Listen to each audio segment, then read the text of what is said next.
following is a production of DallasCowboys.com and the Dallas Cowboys Football Club. How about them Cowboys? This is the Players Lounge, broadcasting live from Dallas Cowboys World Headquarters at the Star. Now your hosts, Barry Church, Danny McCray, and Newy Scruggs. All right, here we are on a Friday. You know what time it is. Time for the Players Lounge, brought to you by Hotels.com. All right, this show was built around two former Dallas Cowboys players, safeties Danny McCray and Barry Church. I am merely the person who helps them get through this 45 minutes to 1 hour. We'll see how long we go today. I'm Newy Scruggs. All right, gentlemen, how are we doing on a Friday now? Go ahead, D-Mac. I'm doing good, man. It's Friday. My pick was right last week, so I'm good. I never let you go first. and fortunately, I don't have any FOMO because it's so cold outside. Nobody is venturing out, going to eat and doing all that stuff. So y'all all stuck inside just like me. So I'm good. I'm happy. Man, I tell you what, man, I should have never let you go first, man. It's cold as heck out here, man. It's freezing outside. So I thought I got away from this when I came down to Dallas, man. It's cold outside. You can't golf. COVID out here, man. You can golf. You can golf. You can go. Ain't no way I'm going out there, man. Ain't no way you could pay me to go out there today. But, hey, we're on the Players Lounge today, so, it's a good day. It's a good day. Yes, we will dive into the Super Bowl later on here, as Danny was the one who predicted Tampa Bay to win. And like an idiot, I did not listen to DeMarcus Ware. DeMarcus Ware was on Sirius XM radio that morning. I heard him when he said, hey, look, those tackles are going to be an issue. I played against Mike Reimers in the Super Bowl, and Vaughn Miller and I had a day against him. So I should have listened to him. We'll dive into that later. You talking about the big Wait. You said, my bad, no. You said the tackles? Okay, because we going to get back on it later. You said the tackles is what lost them. Okay, all right. Here we yes. go. Man. Don't worry. I'm ready for you. Yeah, we can do that too. I'm ready for you today, okay? All right, don't think you about to bring no juice on me that I ain't not ready for, okay? Like a lawyer, I'm not about to talk about nothing I ain't ready to come back with. So don't worry, young man. We can go ahead and get into the tackles all you want to on that, all right? J.J. Watt asked for his release from Houston, and he got it. I'm still waiting on Brett Favre to say something that he should shut up and play, like he said about Deshaun Watson. But so far, Brett Favre hasn't said that. But J.J. Watt is a free agent, and there are a whole bunch of people on Twitter, Cowboy fans, saying, go get him, please come to the Cowboys. Tank Lawrence, Cowboys defensive tackle, highest paid player on the team, even put something out on Twitter saying, with a phone at J.J. Watt, like, come on down. I'll start with you guys. Let's go to you first, Church. Do you want J.J. Watt on the Cowboys? Nah, I wouldn't go down that bunny hole, man. I wouldn't venture down there with J.J. Watt. First of all, I mean, he said he asked for his release, but let's be honest, he was getting released regardless. All right, I mean, the man had 5 sacks last year. He's getting $17 million next year. He was getting released regardless. But anyways, I just wouldn't venture down that bunny hole, man. I think you got two guys that could start for you in Gregory, and you got DeMarcus Lawrence on one side and Gregory on the other side. I just don't think you need to do that. And what money? What money are we allocating towards J.J. Watt? I mean, he's not going to come in here for $4 or $5 million. I mean, he's still going to generate some type of double-digit salary. So for me, I wouldn't go down there, man. He just hasn't performed that great. And he said he wanted to go to a contender, and I don't know for that team right now. So for me, I wouldn't do that. I wouldn't venture down that hole. Yeah, I'm going to go with Church, and I'm going to go a little deeper into his stats, man. He had 5 sacks this year, 4 sacks last year. And yes, he was probably. I think it all depends on the team you go to. If he wants to go to a team that's probably, up against the cap, then he'll have to, maybe take a $5 or $6 million deal and try and throw some incentives in there. So I just really think it depends on where do you go. Obviously, if you sign with a team with a bunch of cap space, then yeah, you can get all the bag you want. But if you're trying to play for a team, let's just say, and I'm not just say the Saints. All right, the Saints have cap problems. So that's going to be an issue for you to go to a team like that. The Buccaneers they're going to have some cap issues. They're going to try and bring back Levante David and Shaquille Barrett. Maybe they can, maybe they won't. Kansas City, there's another place. A team like that's going to, it's going to be tight to get under the cap. So would you sacrifice some millions of dollars to go play with a Patrick Mahomes or Tom Brady? That to me is going to be where J.J. Watt has to go ahead and dive into. I'm going to piggyback off what you said here, Danny. And looking at the J.J. Watt, he's had one season of 5.5 sacks in the last 5 years. J.J. Watt is an aging football player. He'll be 32 years old. And I think J.J. Watt has got a Hall of Fame resume, 3-time Defensive Player of the Year. I don't believe that is the guy for the Cowboys. If I'm going to go with a 32-year-old guy, the player that I would be interested in from a defensive standpoint in terms of getting to the quarterback would be Vaughn Miller. Vaughn Miller's due $17 million from the Denver Broncos. I don't see Vaughn Miller getting it. He did not play last year at all. And Vaughn's a former Super Bowl MVP. He lives here in the Dallas-Fort Worth area. His dad would love to see him with the Cowboys. And for me, I'm looking at Vaughn's leadership, a guy who has been to the mountaintop, as someone, if I'm Dan Quinn, that I would want on my defense. Now, that's just if I'm choosing between the players. Before I sign Watt, I look at Miller. Has he played in that 4-3, or has he always been a 3-4 guy out there in Denver? Or has he played in the 4-3 before? Yeah, he started off in the 4-3. So he started in the 4-3. Okay. Yeah, great question. But yes, he's fine, and I ended up talking to his representative about that, and he said the Cowboys were a team that that there would definitely be interest in on his part if he's not back with the Broncos. I wouldn't do either one of those. Why? Like, we already talked about the interior line is where we need help at. I know you were just going, if we was going to pick up J.J. Watt, then you may as well go get Vaughn Miller. But I don't think we need either one. Like, I have faith in the two guys that we have outside before we go pay somebody else $11 million. I think Randy Gregory is a very cheap option with a very high ceiling, and we're already paying $100 million to DeMarcus Lawrence. I just think it doesn't make sense to even look at that position for going to be one of those spots where we put top priority. J.J. Watt, go take a pay cut after they chop this haircut on Big Ben. Just go up there and play with your brother.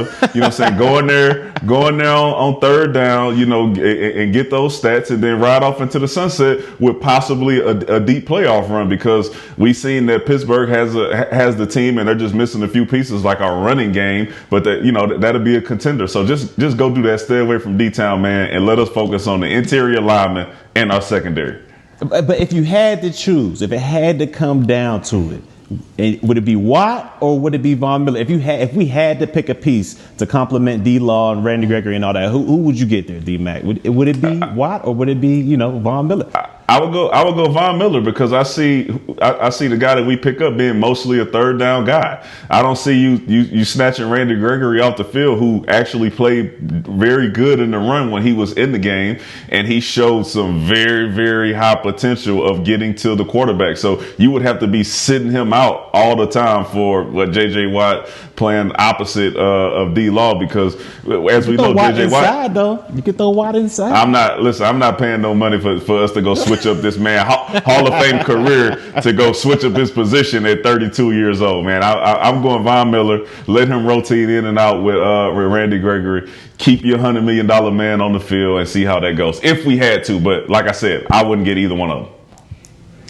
And another reason why I brought up Vaughn Miller's name is Alden Smith is still someone the Cowboys, I hear, are considering bringing back. Oh, man.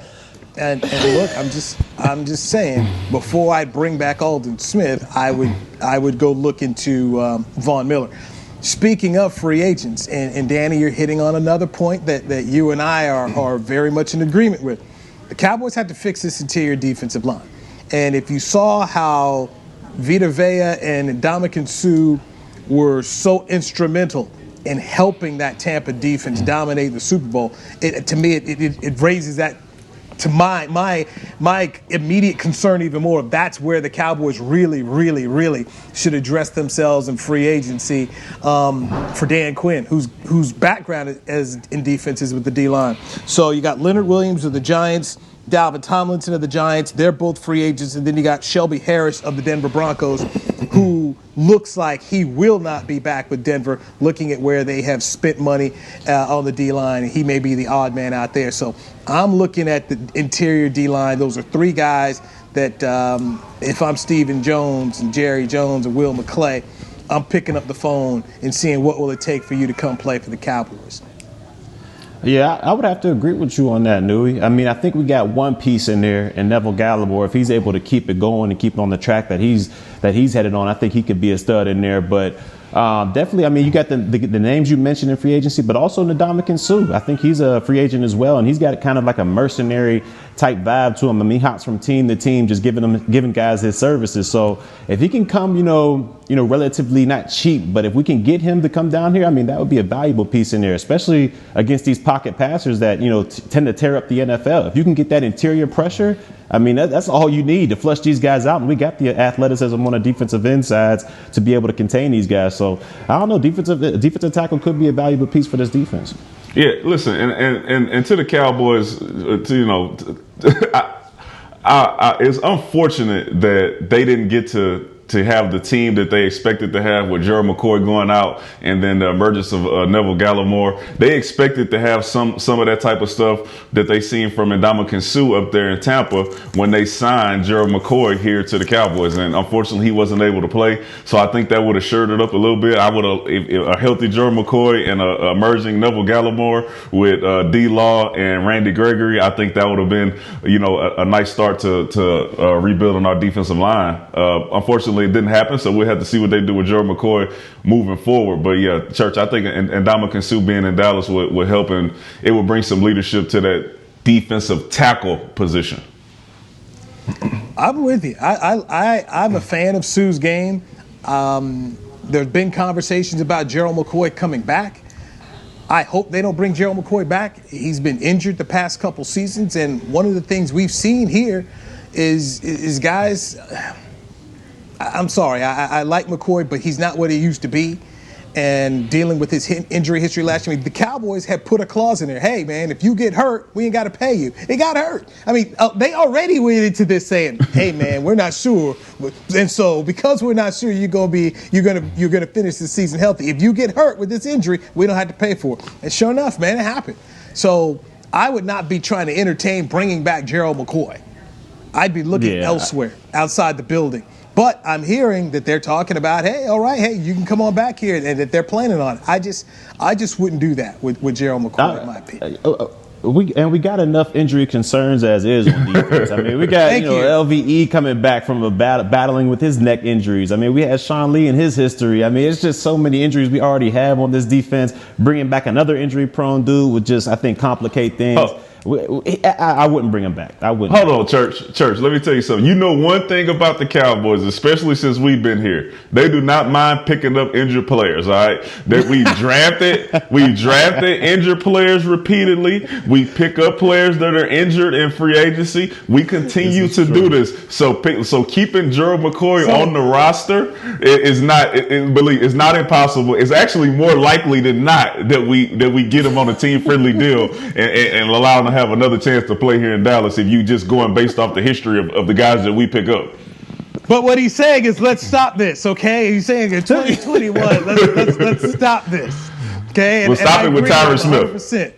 Okay. Stop it with Tyron Smith. Okay. Start there. We're not talking about guys. No. We're not talking about guys under contract. Okay, we're not talking about guys under contract. My boy's going for people under contract. Right. Church is speaking about a guy who's not under contract, okay? Not under contract. Right? It's not going to affect the cap. Boy, I tell you, man, I don't know what did Tyron ever do to you? What did Tyron do to you when you guys played, man? Huh? That's a shame. I got nothing, man. It's a podcast, man. I got nothing personal against Tyron Smith, but the fact is, look at the stats. The man hasn't been healthy. I already said this. It's nothing against him as a player. I think when he's healthy, he's one of the most dominant left tackles in the league. Problem is, he ain't been healthy. And me being a Cowboys fan and watching the games, the frustration of us having to rotate these guys in to get murdered over there at left tackle, and you already know that Tyron Smith might not be in the game, it just messes with my mind, man. I always have flashbacks of Atlanta and Claiborne getting paid because he got 6 sacks when Tyron Smith was out the game. I just have flashbacks of that. I don't disagree with you, D-Mac. I just don't see us picking up a guy in the first round for the offensive tackle. That's a lot. That's a lot, man. And we need help on that defensive side. I just want you to remember, man, the best years. Listen, you got paid to go to Jacksonville because of some of the great years when they were able to run the ball, control the clock, and you were known for having a dominant offensive line. Y'all went out there on defense, and y'all got picks, interceptions, and fumbles because teams were playing from behind with not much time on the clock. This is the way to win, and we had first-round talent at almost every position on the offensive line. So, I mean, you think back to it, this is the way to success. Like we talked about with Newy. Look at the tackles. Cost Kansas City the game. So, I mean, it's not like it's outlandish for us to say we need to get healthy at the tackle position. Get you one in the third round, man. If that's what's going to get you to the Super Bowl, third round tackle, then that's what it is. Because that's not what helped us the first time. 4th round quarterback. Hey, you never know. David Bachdiari might be the best left tackle in football right about now. He's a 4th round pick. I look at this team. First off, what Kansas City ended up with is not even close to what Dallas is in. Kansas City had to put a guard tackle, and then Mike Reimers, the other guy that they put out there tackle, DeMarcus Ware, already told you, he ate him up in Super Bowl 50. This was Super Bowl 55. So this was an aging and an old guy at tackle. I thought it was. No, let me finish. Yeah, go ahead. You got it. You had 2 dudes who were overmatched from day one. And let me say this for those guys. I watched Andy Reid do something that was as atrocious as what we saw Scott Linehan do in that Atlanta game against Adrian Claiborne. You didn't help these guys. You got dudes out here who are getting smoked, and you still want to throw 4 and 5 receivers out here and call your plays. No, you may have to just send out 2 guys. You may have to be able to, but you don't send out. You don't just sit up here and let these tackles go mano a mano. They got 8 alive. So I don't get why these offensive dudes, Andy Reid, Eric Bieniemy, Jason Garrett, Scott Linehan, and Kellen Moore, why are you sitting here not giving your tackles help when they're getting killed and your quarterback is running for his life so you can send 3, 4, 5 guys out in the receiver pass? Help me understand that, because I don't get it. Newy, you know I'm about to get you with this one, man, because there's 2 things you just said, all right? You mentioned DeMarcus Ware eating up a offensive tackle. You talking about Hall of Fame DeMarcus Ware talking about a tackle that he ate up in the Super Bowl. How many tackles has he taken advantage of in his career? So that's not really saying much. Like, we got guys out there like DeMarcus Ware who's going to be able to do that. It was probably easy for him because he's DeMarcus Ware. Number 2, they moved the guard outside to tackle. What is your plan again? Oh, it's Connor Williams, who's playing guard currently, moving out to tackle. This is a recipe for disaster, and Kansas City showed you why we shouldn't be doing that. We're not even going to get to that, though, because Tyron's going to be healthy, man. Tyron's going to be healthy. Lyell's going to come back from his surgery. He's going to be healthy as well. I hope so. To touch into this. We ain't even going to tell you. We're not going to have to touch it. Well, Church, you have to go back and look at the history of Tyron, and this is where Danny has a legitimate beat. Guys are going to miss 4 games, okay? That you go back the last 4 years. That's there, okay? That's there. My thing with Connor Williams, okay? Let's remember what they drafted Connor Williams at. Connor Williams at the University of Texas was an All-American left tackle. They decided to put him at guard. I think he could be a better I think he'd be a better tackle. I am not opposed to drafting a tackle. Let me make sure I say this. I'm not opposed to it, but I am opposed to it in rounds 1 and 2 because your defense is so bad that you need to address that defense and you need to address the D-line in one of these positions up here. Okay? There are going to be tackles in the 3rd, 4th round. Eric Williams, one of the great left tackles in Cowboys history, was a 3rd round pick from an HBCU. Okay, you can go. Lyle Collins, your current tackle, wasn't even drafted. Yeah, right. Come on. Don't do that. Don't do that. Did I lie? Don't do that. Don't do that. He don't really count. Come on, man. All I know is okay. But you're making your point. No, you can twist it. You can twist it if you want to. I'm just saying. Okay, I'm just saying. All right. So I am not opposed to, at number 10. Not even drafted. Number 10. I'm not drafting a offensive tackle. I need help on this defense. It is going to be somebody for the front end of my defense or the back end of my defense, okay? That's what I'm doing in rounds 1 and 2. You get a tackle later on, man, if that's what you want. Yeah, go ahead. But I'm not drafting a dude in the first round. And, by the way, guess what? If you sign Dak, we keep talking about this. If you sign Dak Prescott, you are going to have limited funds to spend in other areas.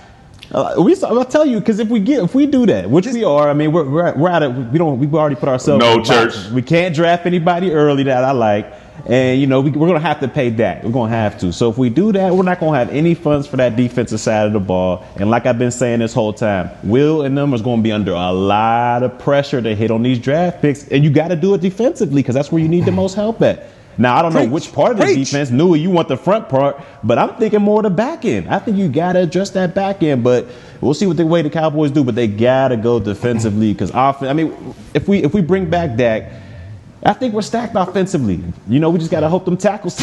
Well, the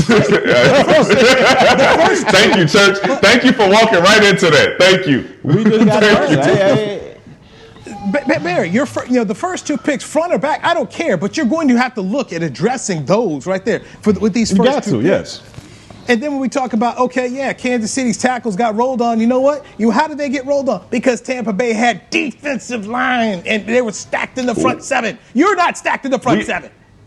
Bro, listen, first of all, ain't no Devin White in the draft. Like Church said in the text message, them linebackers ain't in this draft. We already currently have our outside rushers who are the ones who took advantage of the tackles. So what you're talking about, we already got that. If we were in the Super Bowl game and you replaced some of the players that they had, we have D-Law and we got Randy Gregory. Them dudes ain't going nowhere. So you're not even talking about drafting nobody at the position that helped Tampa Bay win the game. I'm not picking no defensive tackle in the first round because I don't. Let me see. Nick Fairley didn't really work out that much. Ed Oliver's my guy, but as far as being a super impact player, it hadn't happened. So when you look at the defensive tackles, yeah, did he go first? Did he go first round? Was he a first round tackle? Now let was me. Was he a first round tackle? Was Nick Fairley a first round tackle? Yes, he was. And let me tell you what the Detroit Lions did. First, they drafted Ndamukong Suh and then they drafted Fairley the next year. Then when both contracts came up, they let the guys go, and Martin Mayhew decided that instead of drafting Aaron Donald to replace Nick Fairley and Ndamukong Suh, he would draft a tight end, Eric Ebron. So they had the opportunity to go ahead and take a D tackle. Just because Nick Fairley turned out to be a dud coming out of Auburn, and if you'd read the scouting report, this dude had issues, shouldn't have drafted the guy. Hold on. If you're the Cowboys, I'm not saying you got to take him at 10. You can trade down. But in one of the first 2 rounds, Danny McCray, you got to address this D tackle need, man.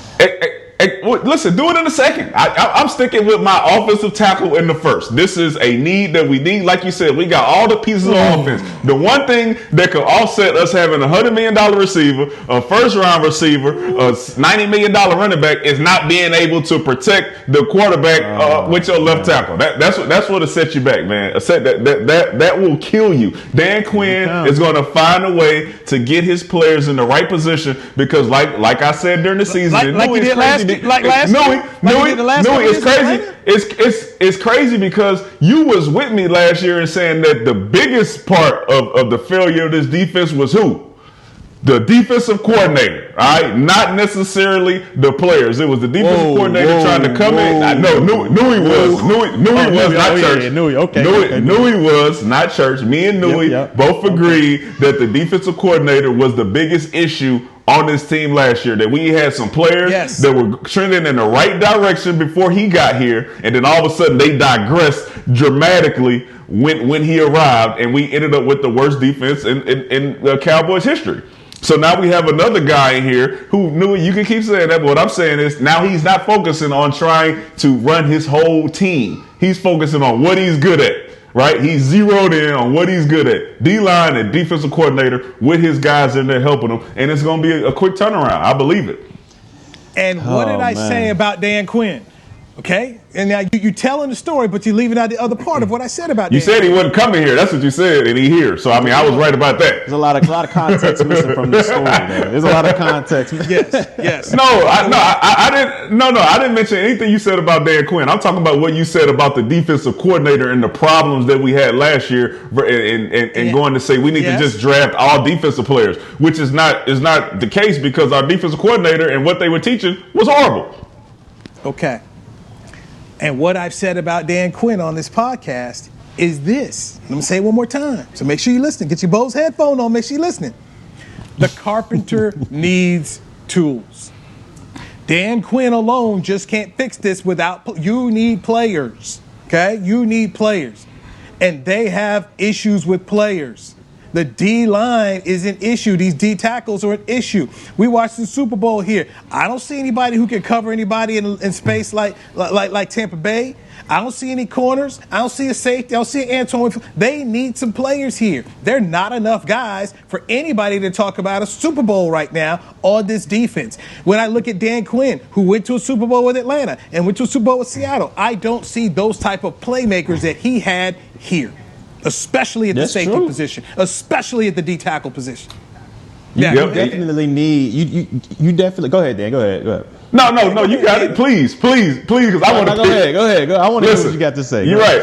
Okay, listen. If Earl Thomas is in this draft, let me know. If Cam Chancellor is in this draft, who we already said, but man, Wilson is going to be competing for that spot because we've seen some stuff that he was able to do to be impactful. So we got one safety. We got one defensive tackle, so we need one defensive tackle, one safety, and a free agent corner. We can do that without picking somebody in the first round of the draft. We can get those players. The linebackers, Newy, as much as you want to see Devin White and all those guys out there covering linebackers, Leighton Vander Esch and Jalen Smith are going to be our starting linebackers. So you can keep dreaming about us picking somebody in the draft in the first round or whatever, a high pick. It ain't happening. Those two guys are going to be the ones that's on the field. What free agent corner? We ain't got the bread. We don't have the money. We ain't got the moolah to go grab one of these top tier free agent corners to help this defense come alive. That's why I think in the first round we got to go corner. We got to get somebody that can lock down on the opposite side of Trayvon Diggs. It's gonna be some haircuts given, Church, before these. It's gonna be some haircuts given. Yeah, listen, you can be surprised by it. They are going to find a way. I don't know. I don't know, but I know who does know. And that's Jerry. Wish upon a star, man. I'm not wishing. And the fact of the matter is, Church, we can talk about Dak Prescott all we want to. The man ain't got paid 2 years, all right? So we can keep saying, yeah, we sure Dak Prescott finna get paid. We sure all this. We sure all that. We ain't sure. I'm not even gonna get into what happened this week because I love the big man, of these podcasts and these shows. So I'm gonna leave that alone. But Dak Prescott is not 100%. Going to be on this roster as of right now if you're going based off what's happened in the history of his contract negotiations. Y'all just leaving this defense out to dry, man. Tell him, Church. Tell him, Church. I'm gonna be. If we keep going down this path, this offensive path, we're gonna be another 7-9, 8-8 squad, and we're gonna be struggling. We just don't have the pieces defensively right now. I mean, we got D-Law on one edge. If he can get back to that 2018 D-Law, then sure, he could be that catalyst. But that's another guy that we haven't seen really produce in the past 2 years. Randy Gregory, he's coming off one of his better years, but can he be consistent? So I mean, we got pieces that we need. Both of our linebackers, we talking about cover linebackers. Both of those guys are liabilities in coverage. I mean, yeah, they can run and hit and all that stuff, but when it comes to coverage, both of those guys they're big time liabilities. So we need pieces. We need pieces defensively, and we need them ASAP. Thank you, Church. I love Church. I love Church talking about picking these dudes all high in the draft, and that's the way to win. Especially considering that my man was undrafted. I'm just saying. About me. Considering my man was undrafted. All right, it was one of the top safeties in free agency when he was playing. He started on this team. Church, who did you start next to? Church, who did you start next to? Who did you start next to in the secondary? Who was the safety opposite of you in the secondary? I don't know what you're talking about. Exactly. I know he wasn't the first round pick. I know that ain't what happened. So we can sit here and talk about this all we want to about not being able to find these type of players. Like you said, you could find a tackle in the third round. You could find a safety in the third round. You could find a safety in the second. I mean, a corner in the second round, like we did last year. You can find players all over the draft. You could do this. As a matter of fact, you can find them after the draft. Ain't that right, Church? You can find them after the draft if you need to. That is very true. That's a lot of pressure, though. You can find an offensive tackle after the draft. The Cowboys have done that. You can find an offensive tackle. Yeah, listen. Listen. You ain't. What happened with Lyle Collins before the draft, the pre-draft, and all that? With his first round getting draft pick grade, that ain't happening again. All right, it ain't. And also, he didn't play last season either. While we talking about Lyle Collins, like he was out there last year. Oh man, we knew it was gonna happen. We knew once the offseason started coming along, man? Look, people gonna start talking about offense, and we need to pile on one of our strengths. I knew this was gonna happen, man. Offensive line is not our strength, and that's why we've been 8-8 the past couple of years. Church, I'm waiting on Danny to just break out some magic beans. That's how this defense is gonna get good. Danny and Dan Quinn are gonna go out there, AT&T Stadium, and sprinkle some magic beans, and there's gonna be a beanstalk. And after beanstalk, there's gonna be a goose who just starts laying down defensive players, golden eggs, and that's how the Cowboy defense is gonna get good. This defense couldn't stop anybody from running last year. While they might as well get the Infinity Gauntlet as well. They might as well get the Infinity Stones, get Thanos and all that to play defense, because we're going to be laying some eggs, man. If we don't get help on this defense, we're going to be laying some eggs. You know I'm going to go back and listen to the podcast from last year about the draft when Newy was picking his first guy and everybody was talking about Diggs and going defense, and we did that, and we ended up with the worst defense in the history of the Cowboys already anyway. So you can talk about picking these players as much as you want to, all right? We saw what happened to Diggs as a result of not having the correct and defensive coordinator and secondary coaches out there. All right, the coaches matter. You can find these guys in the second, third, and fourth. I'm not saying don't pick defense at all. I'm saying look for you a veteran guy in free agency, and then find you a safety. You keep talking about these linebackers not being able to cover. Dan Quinn gonna have to figure something out with the players that he got, because once again, those two guys are going to be the starting linebackers out there. If you can look in that camera and tell me that you believe that LVE won't be starting and Jalen Smith won't be starting for this team next year, then please go ahead, and I might have to call you after the show so you can explain to me why you believe this is true. Man, look, I'm just, I don't know. We're trying to win an argument here. None of us are ceding our ground.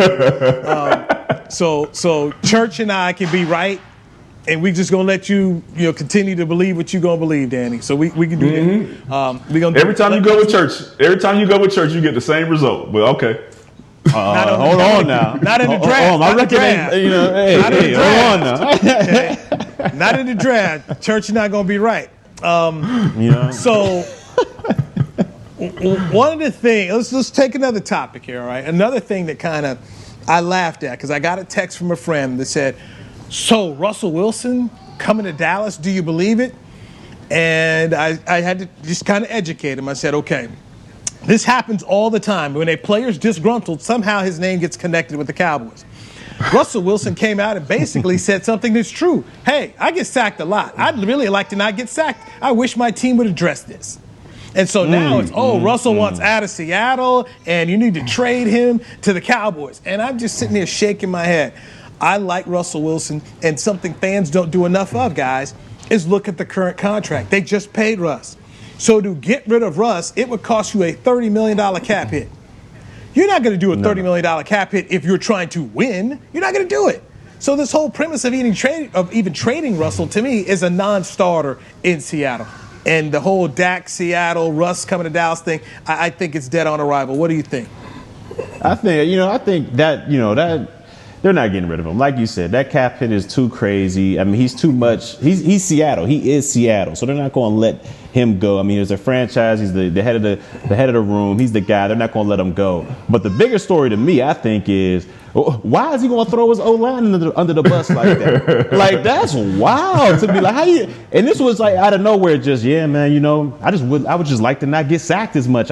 Like, that's something you keep in house. That's something you let your O-line know. Like, man, look, after the season's done, y'all break it down over dinner. Like, man, look, y'all got to step up y'all play.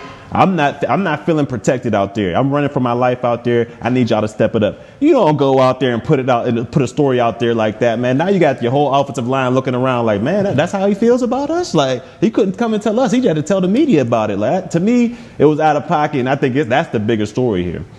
Hey, Church, I can guarantee you this. The offensive linemen that he was talking about, they know exactly who they are. It ain't the whole O-line. They know specifically the one or two people that Russell Wilson was talking about. And I think it's crazy that we just finished talking about this topic, and all of a sudden you got a quarterback out here saying, hey, man, I need help on the offensive line. I don't care about none of that stuff. Give me some help. But yeah, listen, a lot of stuff is outlandish that be getting floated on Twitter and Facebook, and this is just another one of those. It makes absolutely no sense for Russell not to be in Seattle. What they're going to do is they're going to listen to him, and I bet they go and pick them up some guys to shore up that offensive line, because this isn't a problem that they've had just recently in this year. They've had this for the last few years of him having to run around and create all these plays. All the highlight plays that you see of Russell Wilson, he has scrambled and running for his life and making these deep passes to Tyler Lockett and DJ Metcalf. So I think they're going to address it this year, especially with him going out and expressing this publicly. I can't remember what website had it. Maybe it was Warren Sharp Football Analysis, but they spoke about the resources in terms of draft picks and free agents that they put towards their offensive line the last 5-6 years of Russell Wilson, his career, and it's one of the worst in football. And then the draft picks they have, remember they took a kid out of A&M a couple years ago, Fetty, and he was terrible, just didn't work out. So when they tried it, they've whiffed, and this dude is getting hit. I mean, what he said, and Barry, I understand when you say you don't want to throw people under the bus, but you get to that point in time when, especially, guys only have so many hits in them. Yeah, hey, man, I'm getting killed back here. And I'm sure he's told them this. This is just me. I'm sure a guy like Russell Wilson has said it, and they've just gone on and done whatever they wanted to do. And finally, like, hey, man, look, I'm in my 30s. I only have so many years to do this. Can I not get killed? Can I live like Tom Brady? I mean, if you ever see an example of how you want to get it done, Tom Brady went down there to Tampa, and they just said, what you want, Tom? And they said, yes, yes, yes. And while some people say, well, hey, it's Tom Brady, guy came there with 6 Super Bowls, he should be able to ask for what he wants. But when you think about Russell Wilson and what they've done with him, and he has been a part of a Super Bowl winning team, 2 teams that went to the Super Bowl, I don't think it's out of pocket for Russ to sit up here and say to management, you know what, this is what I need.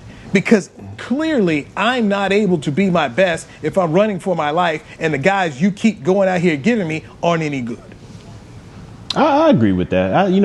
But it comes to think, how much power, should a quarterback have? Should he be, part GM? If he's bringing, like, if you're Tom Brady and you go down to Tampa, and basically he was part GM right there. He brought in, Fournette, Antonio Brown. I mean, he brought in all these pieces, and he was basically part GM, and it ended up working out. So, as a quarterback goes, if you're, you got that vet status and you're up there and you're proven to be an elite quarterback, should you have as much power as a GM to bring, as many people as you want to feel the need to compete as you need to? What do y'all think about that? Should they get those GM powers? Yeah, I'm not with it. I think it depends on what situation the GM is walking into, right? So in Deshaun Watson's case, with all the stuff that they're going through, and you promised him that, when he signed his contract, absolutely. He shouldn't have as much power as a GM, but you should be able to put, have your input, and they should be have to take it seriously. Tom Brady, same thing, right? He went in there and he essentially is a GM. He's seen it all, done it all, and he's played with all these players, and he knows what they can do and how they can help him specifically in winning. And we saw that happen. All quarterbacks do not deserve the right to to have say so, right? Because they just haven't proven it. And I think it goes team by team basis. I think you hit it right there, Danny. It's a team-by-team basis, and you guys have been in the locker room. You know what quarterbacks have real respect. You know what guys actually are the straws that stir the drink in an organization. I think what Tom Brady went down to Tampa and said, hey, you got me here. This is what I need. And he said, I need Gronk. They went and got Gronk. They needed to get a tackle. They used a first-round pick on Tristan Wirfs, who was sensational, and he helped them. He said, I want the Antonio Brown. Even though Bruce Arians came out and said, man, this guy's a diva, I don't want him. Tom Brady said, I need Antonio Brown. I've worked with Antonio Brown. I know how to get it done with Antonio Brown. And he was right. I think Russell Wilson and what he's done in Seattle, and then you give him that type of contract, I think he's earned the right to say to them, hey, look, can I get some protection? I mean, it's what people are asking for, I think also matters in this. I think what Russ was asking for wasn't crazy. Aaron Rodgers wanting some help with another receiver in Green Bay, I think that is legitimate. Hey, I don't need a quarterback as much as I need you to go give me a wide receiver. Tony Romo asked Jerry Jones for a little more help up front, and they drafted Travis Frederick. I thought they were crazy to draft Travis Frederick. But you know what? That turned out to be a doggone good pick, and it helped the team. And that was them listening. That was them listening to the quarterback. Okay, that was them listening to the quarterback. Troy Aikman went to Jerry Jones and was like, I don't like Chan Gailey, and he fired Chan Gailey. I think it all depends on how much juice do you want to give a quarterback. When Drew Brees was benched for Tom Brady, Drew Bledsoe went to Robert Kraft and said, hey, man, I don't like what's going on. And Bob Kraft sent him downstairs and said, you got to work it out with Belichick. And eventually they traded him. So I think it all depends on who's your quarterback, what it is you want from the guy. When I was in Cleveland, Bernie Kosar was used to trying to control things. He did it with Marty Schottenheimer, and when he was with Bill Belichick, he tried to run things with Bill Belichick. Belichick sent in the play. Bernie changed it, scored a touchdown, and you know what Belichick did after the game? He cut him. He cut him. He's like, we're not doing this here in Cleveland. And then Bernie came to Dallas and ended up helping the Cowboys win a Super Bowl. So I think it all depends on the guy and your organization and what it is you want. So, Danny, I agree with you 100%. It's a case-by-case basis. Well, hey, what did you have against Travis Frederick? Oh, I just thought, well, at the time, they had the big defensive tackle who ended up going to Minnesota. I think it was Sharif, the big kid out of Florida. I thought they needed a defensive tackle, and they passed on. They traded down, I believe, and then they got Frederick at the end. And I raised my hand. You know, Travis Frederick was a good player. But it wasn't anything against him, the player. I just thought they needed to go with a defensive tackle at that point in the draft. That was my I knew. Hey, I knew that. Just to let you know, I knew it. Thanks for letting me know though that you wanted to go defensive tackle over offensive lineman that year, and then Travis Frederick ended up being one of the best picks that you. Okay, I just Anyway, I think his name was Sharif Floyd, but I think it was Sharif Floyd was his name. But at the end of the day, you just saw Tampa Bay win a Super Bowl by dominating and holding Kansas City without a touchdown. They had a good defense. The defensive line was really good. They went up against Aaron Rodgers and won in Green Bay. They went up against Drew Brees and they won there down in New Orleans. Defense does matter, Danny. I'm just call me crazy. I look at the five Super Bowl championships that this team has won. They won it with great defenses. I look at the two coaches who've won won Super Bowls here. There's three of them, but the two of them that built them, they were defensive guys. So you can ignore the defense if you want to. But I'm sorry, I just don't believe Kellen Moore's going to design enough plays for you to win a Super Bowl. I'm not going against the defense, man. When you look at Tampa Bay's defense, they were like that. They played complementary defense because they had stars on every level of the defense. Just because you draft a defensive tackle don't mean that you're going to find a guy like Devin White to be out there, who to me was one of the most important players throughout that playoff run. He literally changed the game every time he was on the field. Picks, sacks, interceptions, forced fumbles, whatever it was. You draft a defensive tackle is not going to make you look like the Tampa Bay defense. You drafting a safety is not going to all of a sudden make you look like the Tampa Bay defense. They built that defense off drafting Devin White in the first round, picking up guys like JPP in free agency. They built that defense a different way. We are not going to all of a sudden turn into that. Vita Veda was a defensive tackle they drafted in the first round. Yeah, I'm saying they built the defense. They drafted him in the first round, and then they drafted Devin White in the first round, and then they picked up guys in free agency as well.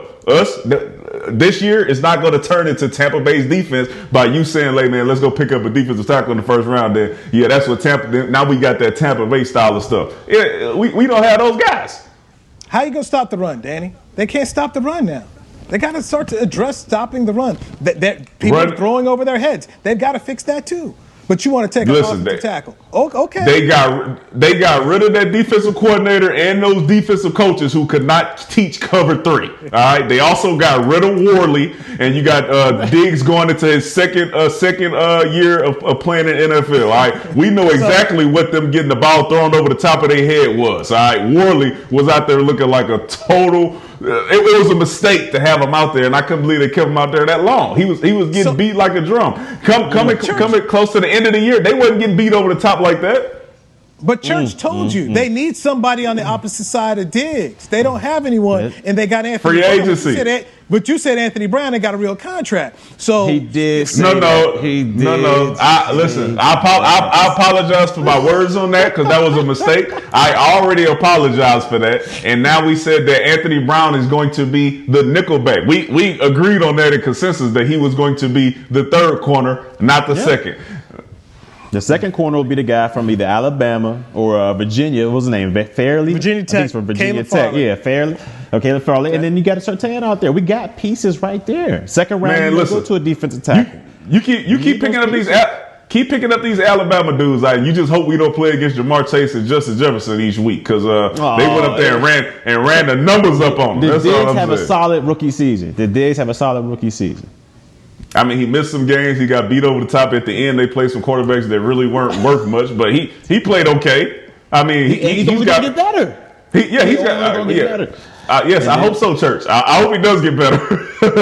and then you bring Surtain in, who his father played in the league for a while, so he got that pedigree coming in about how to play in the NFL. So you got that on the opposite side. You get you a veteran safety back there who can control put everybody in the right places and can control the defense. I think you're set, man. I think you're set. Plus, like you said, Dan Quinn's going to make these guys, he's going to elevate their game. Nolan, he had them down and they didn't know the defense like that. So Quinn's going to elevate, LVE and Jalen Smith's game. So I think we got a solid defense. We just need them two pieces.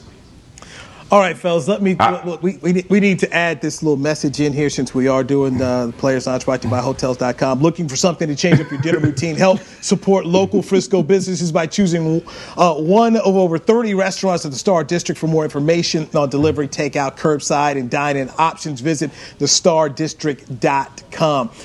Drew Pearson got into the Hall of Fame. I'm sure you all have seen the video by now of Drew getting surprised by the big man David Baker, the president of the Pro Football Hall of Fame, along with Roger Staubach, his quarterback, and the Cowboys owner, Jerry Jones. So two Hall of Famers welcoming Drew Pearson into the Pro Football Hall of Fame there. What were your thoughts when you saw that video, guys? Yeah, listen, I thought it was about time. We talked about this on the show multiple times. Him getting looked over and passed over and being the only person on the all-decade team to not be in the Hall of Fame, and we thought it was past due. I'm glad that he was surprised and is still as excited as a guy who was being a first ballot guy, right? You saw how much it meant to him, and really it just touched me to see him finally reach the height that he had been waiting on, pretty much for his entire career. That's what he worked for. That's what he worked to get to. He saw himself get passed over. He stayed the course and he finally got in, and I'm happy for him. Yeah, I'm extremely happy for him. And like you said, D-Mac, this was long overdue. I mean, this is a guy that was a first-team, all-decade team, and he's the only guy that was on the first team that didn't make it, and he should have made it. I mean, this guy was a revolutionary receiver, and you just saw the emotion and the just raw emotion in the video when he finally got that call to be in the Hall of Fame. Long overdue. This guy should have been in there, and like you guys said, man, we're just happy for him that he's finally able to experience that and get into the Hall of Fame. All right. Last thing on Tampa, because I want Danny to be able to soak in all of his correctness in picking the pick. Tom Brady, 7 Super Bowl championships, more than any other franchise out there. Someone raised the question, is he the greatest player of all time in any sport? How do you feel about that? Church, you first. I gotta say, man, if we're going accomplishments, championships, just overall winning, I gotta say it's him. I gotta say Tom is the GOAT, man. Overall, over MJ, over all those. I know you got Bill Russell out there with 11 championships, but I mean, he was going against substitute teachers out there. I mean, if we're being real, the athletes in that day he was going against are nowhere near in comparison to what these guys are going through now. So I have to say his 7 championships overall is just unbelievable. He has more rings than any other organization in the National Football League. That's just crazy in itself. And he went to Tampa Bay, a team that has been known for just being a losing organization. He went there off of no training camp, no OTAs, no mini camp.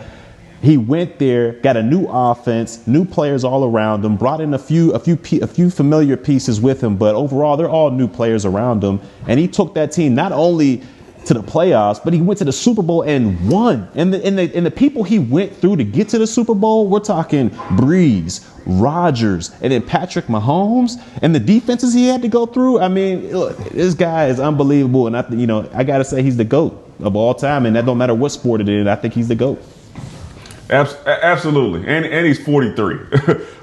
So he did all that. 43 years old, and I'm going with Church on this one. Yes, he's the GOAT. I'm a football player, so I'm biased. To me, I think it's much harder to win a Super Bowl than it is to win an NBA championship, a World Series, any of that other stuff. So I'm going 2-1. I say for every ring that Michael Jordan got, that Tom Brady has, Michael Jordan has one. So if you tallying it up, in basketball terms, Tom Brady has 14 NBA championships. So yes, he's the greatest of all time. It's really hard to be that consistent, with that one team for that many years. The Patriots is a dynasty. Then you have all these questions when he leaves. Is it Belichick or is it Brady? The guy went out there, changed teams, 43 years old, and proved that he is the guy. He also, like you said, like we talked about earlier, he had input in the players that came in. He let you know, we need this, we need that, we need this. He showed you how methodical and strategic he is, on top of being the top player in the game. So I think he's done it all. He's shown a different way. I think the game will change when you see some of these quarterbacks changing teams and having the input of bringing guys from their past teams. I think you'll start seeing this more. So he's changed the game. He has 7 championships, and he switched and let you know that it was him and not just Bill Belichick. So many things you said about Tom, I echo. He's fantastic. I look at a guy like Michael Jordan, and obviously I saw Michael play from college, and to see what the NBA was. I mean, I remember when the NBA was having the finals on tape delay. They weren't showing that thing live. That Michael Jordan changed the league. He changed the culture. And I think that's something that while Tom has been great at his sport, Tom didn't change the culture of the NBA and even just, hey, there's buying Jordan shoes. You got football players out there, and I noticed during the Super Bowl game, wearing Air Jordan cleats on a football field. That's the legacy of what Michael Jordan has left and what he's done. And that's not something Tom is doing. And while, everything you said about him as a football player is great, but to me, when I think about Michael Jordan as a cultural icon which has transcended sports, different sports, it's just a different deal for what he did. And I remember when Michael retired from the NBA, where NBA ratings just went down. He was just a different deal, man. We've never seen anything like Michael Jordan in his ability to connect. I mean, just remember what we saw this summer during the pandemic, The Last Dance. I mean, people sitting around here wanting to watch something that happened 20 years ago, and the amazing ratings that it got. That's how legitimate that guy still is today. Luka Doncic of the Dallas Mavericks. He's got a Jordan contract. He never saw Jordan play, but this guy, is being 21 years old. I want to be with Michael Jordan's company. I want to wear his shoes. That's a tremendous impact on the sporting landscape and cultural landscape of the United States. Well, if you're talking, polarizing athletes and just like the icons, you definitely got to put Mike Jordan up there. I mean, he's up there with Michael Jackson as far as just people around the world recognizing this guy. So I wouldn't put Tom Brady in that type of category. But if we're talking about just winning, like just being just a winner all around, I mean, I don't know. It's kind of hard to beat what Tom has done so far. I mean, I know Jordan was undefeated in the finals, but I mean, Brady went to 10 of them things. I mean, I don't know. It's unprecedented, man. I'm not sure where you put him. But this is why I say, to me, football, it's a lot. The difficulty level of doing what Tom Brady did in his sport is, I think, higher than what Michael Jordan did in his sport. I just think it is. I think that basketball. So Michael Jordan is, five guys on the court. Your shot go in, whatever. He could just take over the game. These are things, Tom. Like as a football player, if 11 guys aren't on the same page, they can't get done. Tom Brady can't just throw the ball down the field to himself and catch a touchdown. It's different. It's different to me. I think it's hard, like taking nothing away from basketball and Michael Jordan and what he's done. If you watch the game of football, single game elimination in the playoffs, 16 games, 16 times to get it done, I think it's just totally different. The level of difficulty is a little harder for football. Tom Brady has done this all the way up to 43 and won a Super Bowl at the age of 43 after switching teams during the pandemic. And we sat up here, we talked about Michael, and I and hit me in the head. I forgot to mention just Tiger Woods, the dominance that Tiger had in taking a sport that was on, if he had a 10-page paper that was on page 9 and put it on the front page. So for me, Danny, when I think about your greatest of all time, it's your sport, but also just what else you did within it to take your sport to a whole different level. And Tom is fantastic, but I mean, Michael took basketball worldwide. And I remember when Dirk retired, they brought out Larry Bird, they brought out Scottie Pippen and Charles Barkley. Those guys all spoke about that dream team in 1992 when they went to the Olympics, and that was the first time they really took pros and they put them internationally. And now you look at what we have today, Luka Doncic, and all the great players, Giannis Antetokounmpo. This spawned from Jordan. When you watch golf guys go out there with Jordan cleats, I mean that's crazy, man. When you think about that, football players wearing Jordan shoes, baseball players, David Price rolling Jordan cleats out there. I mean, does Tom Brady has he become that worldwide icon? Has he become that? No. I think those are two different categories. Because there's not going to be no international football. Like overseas basketball is a thing. Like football is an American sport, right? So you could say like Jordan went over there and changed the game, and you saw all this and did all this. Yeah, football ain't never going outside of America the way that basketball is. No matter how many Super Bowls Tom Brady wins, and no matter how culture changing he was, that is going to be an American sport. So I think that's different. Yeah, basketball had the opportunity to go do that and be in the Olympics and all that stuff. Football is not going to be an Olympic sport because that's something we do here in America and really specifically in America. But that's when I talk about the greatest of all time. What you're able to then take what you do and spread it. I think that to me, when I think about that, that's what the kind of criteria I put in there. When you talk about Michael Jackson, you talk about the Beatles, people that were able to just fundamentally change the way what they do is and how it's done. That you've rewritten it and you said, okay, I'll go with what Howard Bryan once wrote about Hank Aaron versus Barry Bonds, how Barry Bonds became the all-time home run leader. He said there is a record holder and then there's a standard bearer. And when I think about the greatest of all time and what you've done, I think of standard bearers like a Muhammad Ali, a Michael Jordan, people that are taken and become really some of the most famous folks in the entire world across the planet. That's what I think of him. And I think Tom Brady's sensational in the NFL. You can make the argument he's the greatest football player of all time. But when I think about the greatest athletes of all time, I think about how they've gone beyond their sport. And that's something that I think Jordan did and even Ali did. I can't say that Tom Brady's done that. Well, if you put it in that category, then I would have to agree with you on that. If we're talking about icon status and how how people have reached, other cultures across the world, I would definitely have to put, Jordan up there, the Tiger Woods of the world, the Muhammad Ali. I would have to put him up there in that category. But but to me, like I said, I go back to it thinking, I think it's two different separate categories. I think if we're talking about specifically just winning at championships and being that guy for that long, for 20 some years, I think you go with Brady. But if you're talking about a world renowned, icon, polarizing athlete, just going off just athletics and what he's been to the game, then I would have to go Michael Jordan on that one. Listen, hey, don't fool yourselves now, right? Because it sounds like y'all saying Tom Brady is not internationally recognizable. All right, that ain't true. People Brazil, they say he's Giselle's husband. Yeah,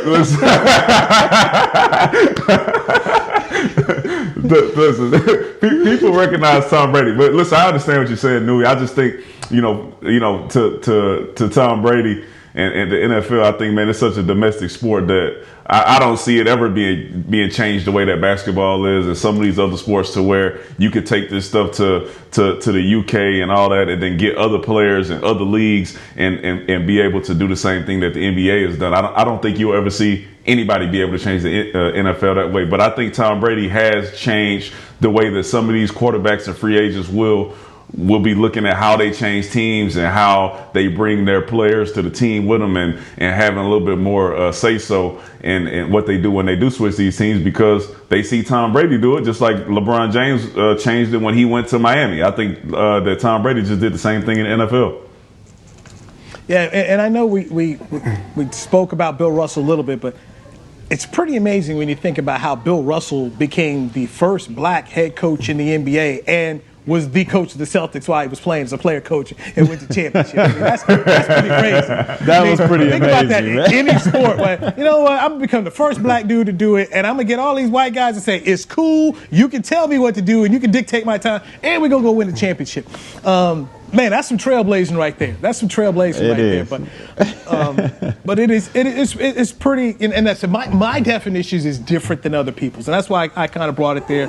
And like I said, you guys are younger than I am, and I remember when I grew up, the NBA was not. The NBA wasn't bigger than the NFL, wasn't bigger than baseball, it wasn't bigger than college football, and for it to become as big as it is today.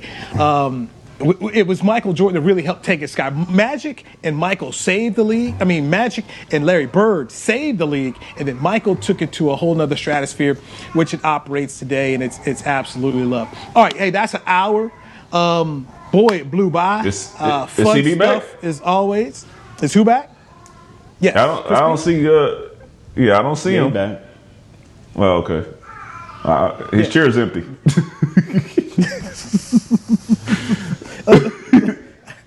He's here.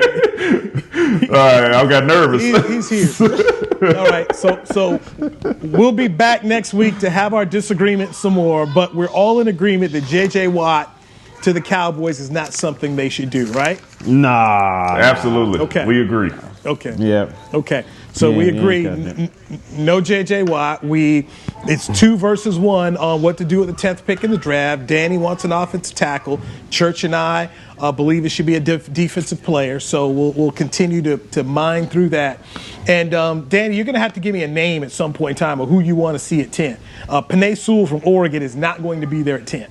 So if you want a Slater kid from North, stop it. We got CD Lamb last year, so so it's not impossible. Well, nobody thought CD Lamb was going to be there when we picked him. I did. Is that true? Okay, all right. I did not think that 16 general managers National Football League would pass on season. I did not see that at all. No. So you never know. And we went 7-9. But Church, we got the defensive player that you wanted though. Nah, but we should have went back-to-back defensive. We ain't that's another day. That's a story for another day. But I'm telling you, we should have went back-to-back defense, back-to-back. But hey, one day they'll listen to your boy. One day. All right, that is the Players Lounge brought to you by Hotels.com. We had fun again from our SWBC Mortgage Home Studios. I'm Newy Scruggs for Danny McCray and Barry Church. We'll see you next week, 11:30 Central. Tell your friends about it. Spread the word, all right? That's the best thing you can do for the Players Lounge. Spread the word right here on DallasCowboys.com radio.